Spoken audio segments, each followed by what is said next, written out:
Hello नमस्ते, स्वागत है आप सभी का सुपरविजन में। आज हम पढ़ेंगे सी प्रोग्रामिंग लैंग्वेज का पार्ट 2, जिसमें हम डिस्कस करेंगे C programming, basic C programming का सिंटैक्स, कि हम सी प्रोग्राम में, सी लैंग्वेज में कोई भी प्रोग्राम कैसे लिख सकते हैं, उसका बेसिक हम आज सीख लेंगे। तो इसमें रहेगा पहला प्रोग्राम इन सी लैंग्वेज, जिसमें ईच एंड एवरी स्टेटमेंट को हम अच्छे से समझेंगे कि सारा स्टेटमेंट का मीनिंग क्या है, सो दैट कि हम आगे जाके कोई भी प्रोग्राम सी लैंग्वेज में इजीली लिख पाएंगे। तो मैं सी प्रोग्रामिंग लैंग्वेज का एक ट्यूटोरियल बना रही हूँ, जिसमें मैं आपको बेसिक से लेके हाई लेवल तक सी प्रोग्रामिंग में एक्सपर्ट करा दूंगी, अच्छे से समझा दूंगी। तो ये रहेगा आपका बेसिक प्रोग्राम इन सी, जिसमें हम ईच एंड एवरी स्टेटमेंट को समझेंगे, so that we can write our self the most complex program in C language. हम ऐसे एक्सपर्ट बन जाएंगे कि हम अच्छे से समझ पाएंगे। तो चलिए इसको पढ़ लेते हैं। तो दिस इज, आप आपके सामने देख पा रहे हैं कि ये सी लैंग्वेज का एक बेसिक प्रोग्राम है, फर्स्ट प्रोग्राम है जो सी लैंग्वेज में हम लिखे हैं, जिसमें हम क्या डिस्प्ले किए हैं, हेलो वर्ल्ड को डिस्प्ले किए हैं। तो ये जो जितना भी स्टेटमेंट हम देख पा रहे हैं, ये क्या है, हम एक एक चीज़ पढ़ लेंगे। देखिए हमारा क्या लिखा हुआ है। पहला statement is hash include stdio.h। आप देख पा रहे हैं यहाँ पे क्या लिखा हुआ है, हैश इंक्लूड stdio.h। तो हम जब भी सी प्रोग्रामिंग स्टार्ट करेंगे, उसमें ये लाइन हमें लिखना पड़ेगा। तो इस लाइन का मीनिंग क्या है कि हम एक एक करके देख लेते हैं। यहाँ पे देखिए हैश इंक्लूड, तो हैश इंक्लूड क्या है, एक प्री प्रोसेसर है, क्योंकि ये जो प्री प्रोसेसर है ना, वो सी प्रोग्रामिंग लैंग्वेज का एक मोस्ट इम्पोर्टेंट रिक्वायरमेंट है। यहाँ पे रिक्वायरमेंट के बारे में हम पढ़ लेते हैं कि सी प्रोग्रामिंग का डिफरेंट पार्ट्स क्या रहता है। पहला पार्ट्स में आएगा प्री प्रोसेसर। तो यहाँ पे प्री प्रोसेसर क्या है, हैश इंक्लूड हो गया प्री प्रोसेसर। यहाँ पे stdio.h क्या है, हेडर फाइल है। देखिए क्या लिखा है सेकंड में, हेडर फाइल। तो .h का मतलब क्या है, extension of the header file. जैसे हम सारा फाइल का एक्सटेंशन रखते हैं, कोई भी फाइल स्टोर करते हैं, सेम चीज़ है कि हेडर फाइल का एक्सटेंशन जो है .h में स्टोर रहता है। आप देख पा रहे हैं यहाँ पे कि हैश इंक्लूड हो गया हमारा प्री प्रोसेसर एंड stdio. हो गया हमारा हेडर फाइल। तो ये जो लाइन रहता है, ये जो फर्स्ट लाइन है हैश इंक्लूड stdio.h, ये प्रोग्राम स्टार्ट होने से पहले लिखा रहता है। मीनिंग क्या हो गया कि हैश इंक्लूड जो स्टेटमेंट है, तो ये प्री प्रोसेसर है, ये क्या बोलता है कि stdio.h के भीतर में जितना भी फंक्शन है, सारा प्रोग्राम के भीतर में यूज होगा। मेरा बात ध्यान से सुनिएगा। यहाँ पे stdio.h पहला थिंग क्या हो गया, ये एक हेडर फाइल हो गया है। तो .h शो कर रहा है कि हेडर फाइल का एक्सटेंशन है। तो इसका फुल फॉर्म क्या है, stdio का फुल फॉर्म है स्टैंडर्ड इनपुट आउटपुट। तो इस हेडर फाइल में क्या स्टोर है, प्री डिफाइंड सब फंक्शन स्टोर है, जिसमें प्रिंटफ, स्कैनफ रहता है। हम यहाँ पे हर प्रोग्राम में, सी प्रोग्राम में stdio. का यूज करेंगे, क्योंकि हमें हमेशा प्रोग्राम के भीतर में कुछ इनपुट लेना होता है, कुछ आउटपुट देना होता है। तो प्रिंटफ एंड स्कैनफ जो इनपुट एंड आउटपुट के लिए यूज होता है, हम ये सारा चीज़ stdio.h हेडर फाइल के भीतर में देखने को मिलता है। ध्यान रखिएगा कि सी प्रोग्रामिंग में जो प्रिंटफ फंक्शन है, वो डिस्प्ले करने के लिए यूज होता है, आउटपुट देने के लिए यूज होता है। एंड स्कैनफ फंक्शन जो है, वो इनपुट लेने के लिए यूज होता है। तो ये जो प्रिंटफ एंड स्कैनफ दोनों फंक्शन हो गया, जो हमारा सी लैंग्वेज में यूज होता है हर प्रोग्राम में, वो stdio.h हेडर फाइल के भीतर में जाता है। तो इसीलिए हम क्या करते हैं कि सी प्रोग्रामिंग में, सी लैंग्वेज में हर प्रोग्राम को stdio.h से स्टार्ट करते हैं। तो इस लाइन का मीनिंग क्या है, हैज इंक्लूड, दैट मीन्स कि दिस प्री प्रोसेसर ये कंपाइलर को बोलता है कि stdio.h के भीतर में जो फंक्शंस है, जो प्री डिफाइंड फंक्शंस है, वो सारा हमारे प्रोग्राम में यूज होगा।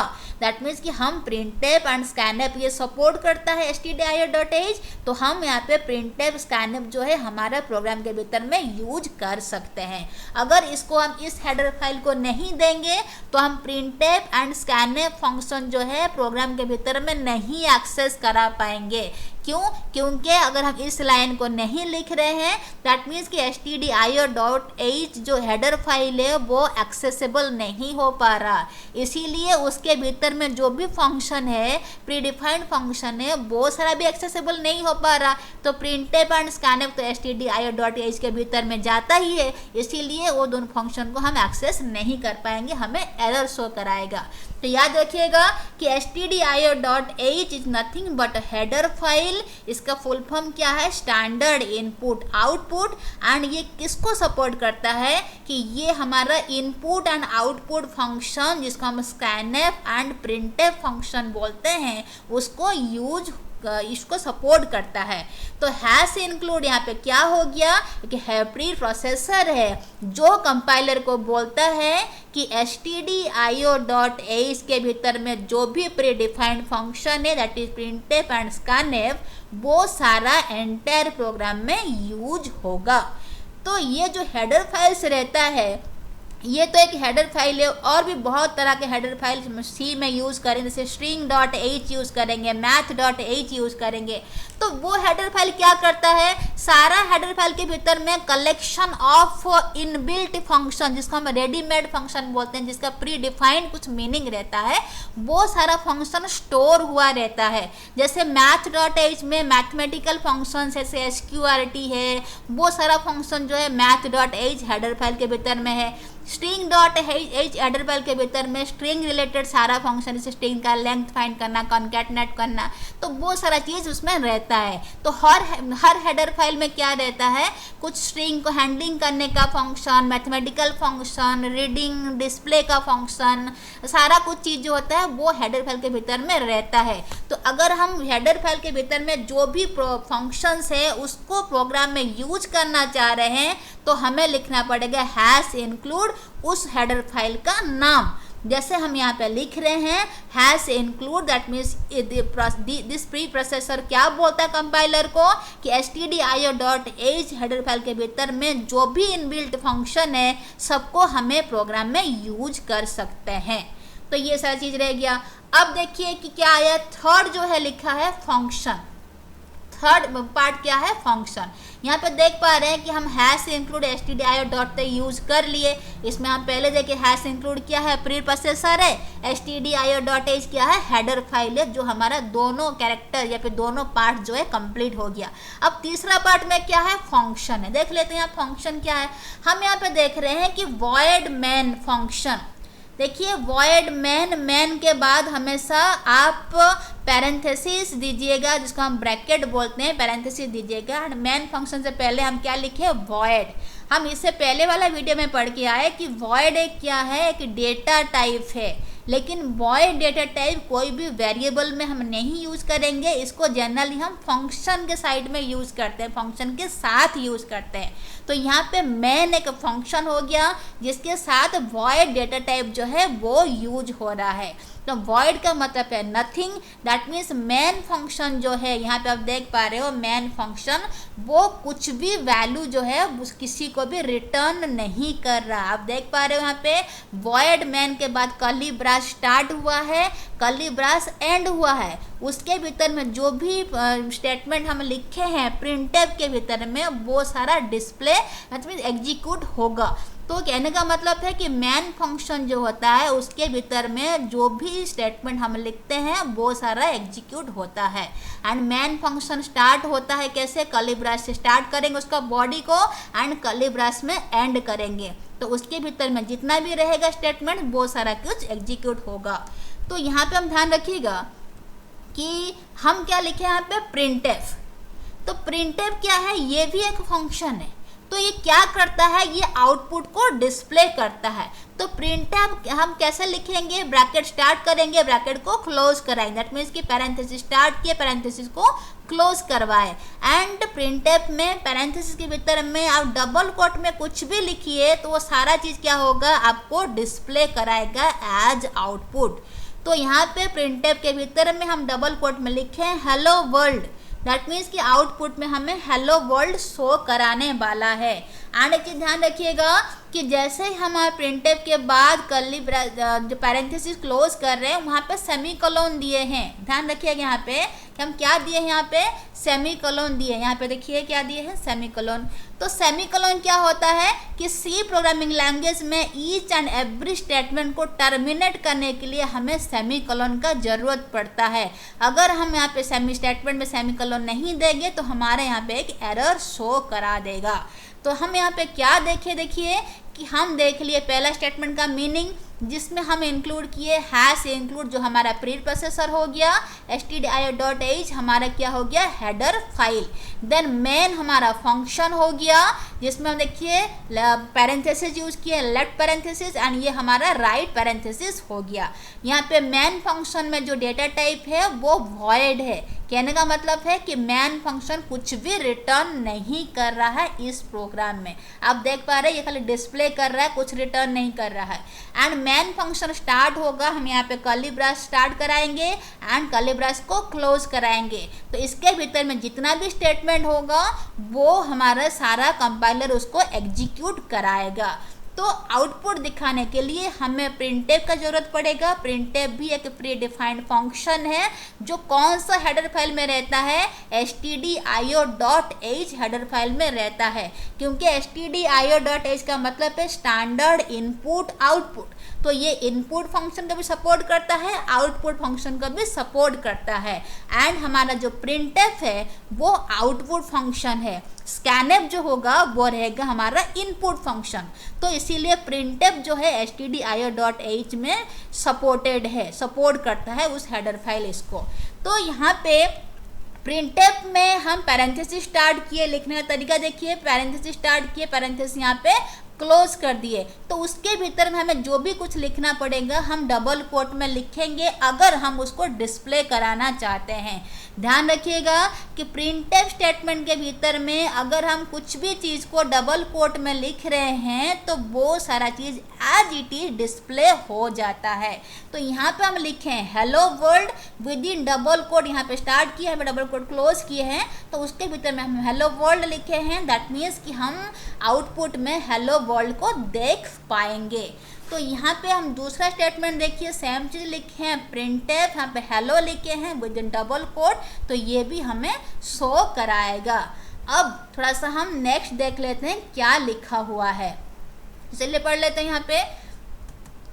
तो हम यहाँ पे कवर कर लिए प्री प्रोसेसर क्या है, हेडर फाइल क्या है, फंक्शंस के बारे में भी हम पढ़ लिए। हम देखे प्रिंटफ फंक्शन क्या करता है, यहाँ पे प्रिंटफ फंक्शन डिस्प्ले करता है या फिर स्क्रीन में वैल्यू को शो कराता है। हम यहाँ पे पढ़े .h क्या है, एक्सटेंशन ऑफ हेडर फाइल। हम यहाँ पे देखे मेन फंक्शन क्या है, हर सी प्रोग्राम में एग्जिस्ट करता है। मेन फंक्शन का मतलब है कि मेन फंक्शन का body, that means curly bracket के भीतर में जो भी चीज़ रहता है, जो भी स्टेटमेंट रहता है, वो सारा स्टेटमेंट कंपाइलर उसको एग्जीक्यूट करता है। एंड जो प्रिंटफ फंक्शन है वो कौन सपोर्ट करता है, stdio.h हेडर फाइल, क्योंकि इसका नाम क्या है, स्टैंडर्ड इनपुट आउटपुट। इसमें वैल्यू रीड करने के लिए एंड वैल्यू शो कराने के लिए जो फंक्शंस है वो सारा सपोर्टेड है। तो नेक्स्ट देख लेते हैं हम। अब देखिए कमेंट लाइन्स। तो कमेंट लाइन क्या है, देखिए हम जो फर्स्ट प्रोग्राम देख रहे थे यहाँ पे आप देख सकते हो कि लिखा है कमेंट लाइन। देखिए यहाँ पे लिखा है कमेंट लाइन। तो कमेंट लाइन का मतलब क्या है कि कमेंट लाइन का मतलब है कि हम कोई लाइन के बारे में कुछ भी डिस्क्राइब करना चाहते हैं तो हम कमेंट लाइन उसको कर सकते हैं। देखिए यहाँ पे लिखा हुआ है कमेंट लाइन कैसे करेंगे, डबल फॉरवर्ड स्लैश के थ्रू में हम कमेंट लाइन लिख सकते हैं। इसका मतलब क्या है, ये जो हम स्टेटमेंट लिख रहे हैं इसका मतलब क्या है कि ये स्टेटमेंट शो कर रहा है, हम कमेंट लाइन करके ये डिस्क्राइब कर सकते हैं कि this statement shows the output. तो अगर स्टेटमेंट सेमीकोलन के बाद अगर हम कमेंट लाइन करके कुछ लिख रहे हैं, इसका मतलब है हम उस लाइन को डिस्क्राइब कर रहे हैं। जैसे आप देख पा रहे हैं प्रिंटफ यहाँ पे कंप्लीट हो गया है, उसके बाद हम डबल फॉरवर्ड स्लैश देके लिख रहे हैं कि दिस शोज आउटपुट। इसका मतलब क्या है कि हम ये कमेंट लाइन के थ्रू में क्या किए, इस स्टेटमेंट का मीनिंग बताया कि स्टेटमेंट क्या है। हम क्या बताया कि ये जो स्टेटमेंट है वो आउटपुट शो करता है। तो इसको बोलते हैं सिंगल लाइन कमेंट। याद रखिएगा कि सी प्रोग्रामिंग में दो तरह का कमेंट लाइन यूज होता है। एक तो हो गया सिंगल लाइन कमेंट, जो डबल फॉरवर्ड स्लैश जो हम यूज किए हैं उसको हम ऐसा करके लिख सकते हैं। एंड और एक चीज़ देखिए कि कमेंट लाइन तो पहला हो गया कि ये कोई भी लाइन का जो है उसका मीनिंग डिस्प्ले कराता है। जैसे यहाँ पे डिस्प्ले करा है कि ये लाइन जो है क्या बता रहा है, तो ये आउटपुट शो करा रहा है। और एक चीज़ है कि कोई भी लाइन से पहले, कोई भी स्टेटमेंट से पहले अगर हम कमेंट लाइन या फिर ये जो डबल फॉरवर्ड स्लैश है यूज़ करते हैं, फिर सिंगल लाइन कमेंट को यूज़ करते हैं, दैट मीन्स कि कंपाइलर अभी इस लाइन को देखिए ट्रीट नहीं करेगा, क्योंकि कमेंट ये भी कमेंट लाइन जैसा ट्रीट हुआ, कंपाइलर इसको देखेगा ही नहीं। तो कंपाइलर सोचेगा कि ये एक कमेंट लाइन है, यूजर इसको एज कमेंट पास किया है। तो कमेंट लाइन का दो मीनिंग हो सकता है। पहला मीनिंग हो गया कि कमेंट लाइन यूज होता है कोई भी लाइन को, कोई भी स्टेटमेंट को डिस्क्राइब करने के लिए, जो हम यहाँ पे पहला एग्जाम्पल में पढ़े कि हम लाइन स्टेटमेंट कंप्लीट होने के बाद कमेंट लाइन लिख के कुछ लिख रहे हैं। दैट मीन्स कि इस सिचुएशन में हम शो करा रहे हैं कि ये जो स्टेटमेंट है, पूरा जो स्टेटमेंट है, उस स्टेटमेंट का मीनिंग क्या है। पहला केस हो गया। तो दूसरा केस में हम क्या किए कि स्टेटमेंट स्टार्ट होने से पहले ही हम यहाँ पे कमेंट लाइन लिख दिए। देखिए यहाँ पे दोनों कमेंट लाइन लिख दिए यहाँ पे, that means single line comment जो डबल फॉरवर्ड स्लैश दे दिए, हम किसके पहले दे दिए, स्टेटमेंट स्टार्ट होने से पहले दे दिए। तो अगर इस तरह का हम लिख रहे हैं, इसका मतलब है कि हम ये एंटायर लाइन को ही एज कमेंट रख रहे हैं। That means this entire line will now not will be executed by compiler.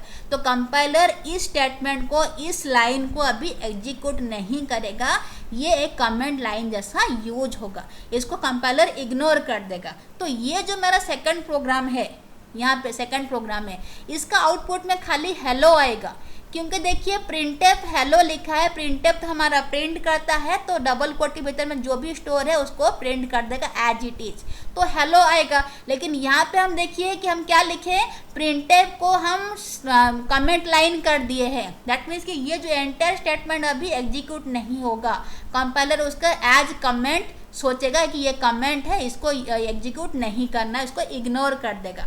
तो आउटपुट में खाली हेलो आएगा। तो अगर यहाँ पे मैं प्रिंटफ के जगह में यहाँ पे इससे पहले अगर डबल फॉरवर्ड स्लैश नहीं देता, तो यहाँ पे क्या होता है कि इंडिया भी शो करता है, ये कमेंट लाइन जैसा ट्रीट नहीं होता। तो इसको मैं स्टेटमेंट स्टार्ट होने से पहले ही कि डबल फॉरवर्ड स्लैश यूज़ करके इसको कमेंट लाइन में बना दी हूँ, तो इसको कंपाइलर क्या करता है, अभी इग्नोर कर देता है। तो ये था हमारा सिंगल लाइन कमेंट। एंड हम यहाँ पे एक एक लाइन को एज कमेंट यूज़ कर रहे हैं। अगर मान लीजिए आपके पास 5 से 7 10 लाइन्स है जिनको आप कमेंट के हिसाब से रखना चाह रहे हैं, या फिर 10 लाइन का कमेंट आप लिखना चाह रहे हो, तो आप क्या करोगे यहाँ पे कि ये जो है ये नोटेशन यूज होता है मल्टी लाइन कमेंट के लिए। दैट मीन्स मल्टीपल लाइन्स को आप एज कमेंट दिखा सकते हो। तो यहाँ पे हम एक एक लाइन को दिखा रहे हैं, तो इसीलिए सिंगल लाइन कमेंट को यूज़ कर रहे हैं। अगर मान लीजिए कि आपके तरफ बहुत सारा लाइन्स है, 10-12 लाइन्स है, 7-8 लाइन्स है, जिसको आप कमेंट लाइन जैसा ट्रीट कराना चाह रहे हैं, तो आप इस सिंबल का यूज कर सकते हैं।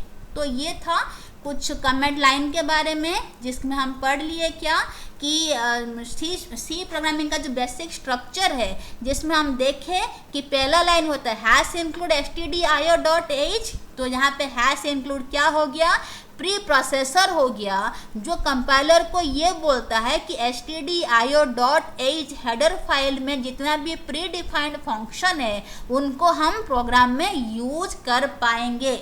एंड stdio.h जो है ये कि हेडर फाइल है जिसका नाम है स्टैंडर्ड इनपुट आउटपुट। तो इस हेडर फाइल में इनपुट आउटपुट रिलेटेड सारा फंक्शन जो है रहता है, प्री डिफाइंड फंक्शंस रहते हैं। तो हम जो प्रोग्राम में लिखते हैं प्रिंटफ, स्कैनफ, जो प्रिंटफ यूज होता है डिस्प्ले करने के लिए, स्कैनफ यूज हम देखेंगे आगे आने वाले वीडियो में, जो रीड करने के लिए यूज होता है वैल्यू को, वो सारा चीज stdio.h हेडर फाइल में जाता है।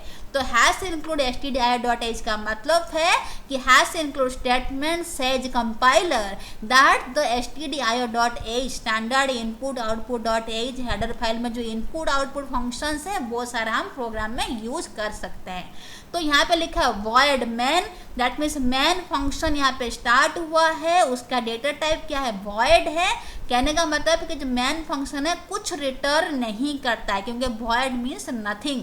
तो मैन फंक्शन यहाँ पे कुछ रिटर्न नहीं कर रहा है, हम देख पा रहे हैं ओनली डिस्प्ले कर रहा है यहाँ पे, तो यहाँ पे कुछ रिटर्न का सवाल ही नहीं पैदा होता है। तो इसीलिए हम मैन फंक्शन का जो डेटा टाइप है वहाँ पे void लिख दिए। तो मैन फंक्शन के भीतर में मैन फंक्शन का बॉडी कैसे स्टार्ट होता है कि कर्ली ब्रैकेट से स्टार्ट होगा, कर्ली ब्रैकेट से एंड होगा। तो ये दोनों कर्ली ब्रैकेट के भीतर में हम जितना भी स्टेटमेंट्स लिखेंगे वो सारा चीज कंपाइलर एग्जीक्यूट करेगा। तो हम यहाँ पे लिखे printf hello world, that means हम क्या कर रहे हैं, एक ही स्टेटमेंट लिख के उसको डिस्प्ले कराना चाहते हैं। सी प्रोग्रामिंग में जितना भी स्टेटमेंट्स आप लिखेंगे, every statement determinated by the semicolon, आप ध्यान में रखिएगा। एंड प्रिंटफ फंक्शन के भीतर में डबल कोट में हम जो भी लिखते हैं वो सारा चीज़ एज इट इज शो करता है। हम फिर नेक्स्ट कमेंट लाइन के तरफ। कमेंट लाइन दो तरह का होता है, सिंगल लाइन कमेंट होता है, मल्टी लाइन कमेंट होता है। सिंगल लाइन का मतलब है हम एक ही लाइन को एज कमेंट यूज कर रहे हैं, मल्टी लाइन का मतलब है मल्टीपल लाइन्स हमारे पास है, स्टेटमेंट्स है जिसको हम एज कमेंट यूज करना चाहते हैं। एंड कमेंट लाइन क्या करता है, दो चीज कर सकता है कि एक स्टेटमेंट कमेंट लाइन ये भी करता है कि कोई भी स्टेटमेंट जो है उसका मीनिंग क्या है। जैसे हम देखें प्रिंटफ हेलो वर्ल्ड, उसके बाद हम डबल फॉरवर्ड स्लैश यूज किए हैं एंड मीनिंग शो करा रहे हैं कि ये जो स्टेटमेंट है वो आउटपुट दिखाता है। एंड कमेंट लाइन यूज हो सकता है बिफोर द स्टेटमेंट, जैसे हम दूसरा प्रोग्राम में देख पा रहे हैं प्रिंटफ इंडिया जो लिखा हुआ है उसके पहले हम डबल फॉरवर्ड स्लैश यूज कर दिए हैं। तो इसमें इस तरह सिचुएशन में अगर हम क्या बोलेंगे कि जो प्रिंटफ इंडिया है ये कंपाइलर उसको एज कमेंट ट्रीट कर रहा है, उसको एग्जीक्यूट नहीं करेगा। तो दो तरह का यूज है कमेंट लाइन का। तो ये था कुछ बेसिक्स इन सी प्रोग्रामिंग, जिसमें हम बेसिक पढ़े सी प्रोग्रामिंग लैंग्वेज में, इसमें कैसे हम हर ईच एंड एवरी स्टेटमेंट का मीनिंग भी समझे, कैसे हम अच्छे से समझ पाएंगे, सो दैट हम आगे आने वाले वीडियो में प्रोग्रामिंग को और बेहतर तरीक़ा से सीख पाएंगे। तो आपको अगर मेरा वीडियो अच्छा लग रहा है तो उसको लाइक शेयर एंड सब्सक्राइब जरूर करें। आपका कुछ भी रिक्वायरमेंट है तो मुझे नीचे कमेंट लाइन में कमेंट करिए। एंड आपका नाम क्या है, आप कहाँ से हैं, ये भी मुझे कमेंट करिए। मुझे बहुत अच्छा लगता है ये जान के कि मेरा जो व्यूअर्स है they are so interested, so that कि मुझे भी कुछ मोटिवेशन मिलता है कि मैं अपना व्यूअर्स के लिए कुछ और बेहतर वीडियो बना सकूँ। एंड अपना ईमेल वगैरह भी दीजिए सो दैट जो आगे आने वाले टाइम में अगर ऐसा कुछ पॉसिबल हुआ तो मैं आपको इसका जो PDF है वो सारा अपडेट करा सकती हूँ, मेल कर सकती हूँ। So thank you so much everyone for watching me.